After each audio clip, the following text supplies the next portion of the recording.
Originaire de Bolivie, dans le secteur de Cochabamba, le Parodia oyapayana est l'une des espèces les plus faciles de culture parmi le genre Parodia.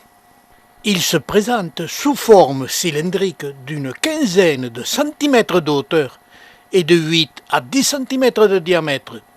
Leur petite résistance aux excès d'arrosage en font une espèce qui n'a pas besoin d'être greffée. Ce sujet à l'image a plus de 30 ans et il est devenu prolifère. Les rejets apparaissent à la base de la plante, mais échelonnés. Chaque tête, dès qu'elle a atteint sa dimension maximale, elle se sérifie sur sa base, mais se rétracte très peu. Ce qui a pour conséquence, quand on regarde son pied, de lui donner cet aspect légèrement disgracieux.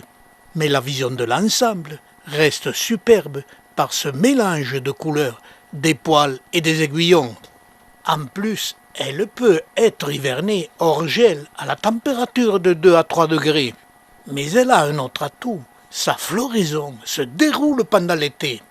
Fin mai, début juin, au sommet de la plante, apparaît une touffe de poils qui ressemblerait à un début de céphalium. Mais cette touffe de poils, pour annoncer la floraison, n'est pas régulière.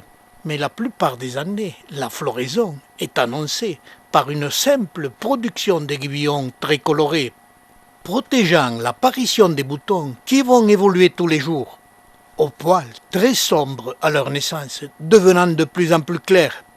Mais là aussi, au même stade de développement des boutons, leur couleur peut être variable.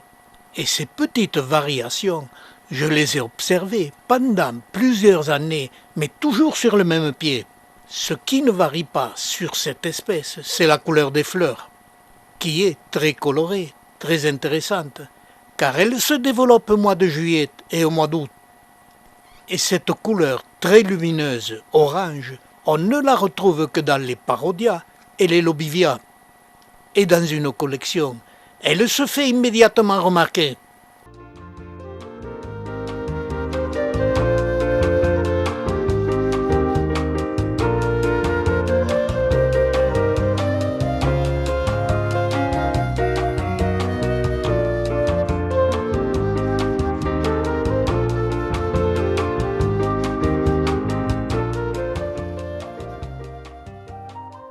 Autre particularité de cette espèce, il est inutile d'intervenir, elle est autoféconde.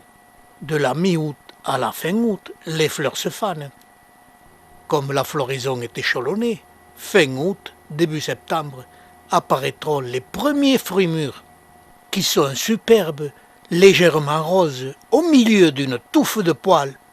Dès qu'ils mûrissent, ils se développent, pouvant atteindre jusqu'à 5 cm de long, ce qui devient un élément décoratif supplémentaire.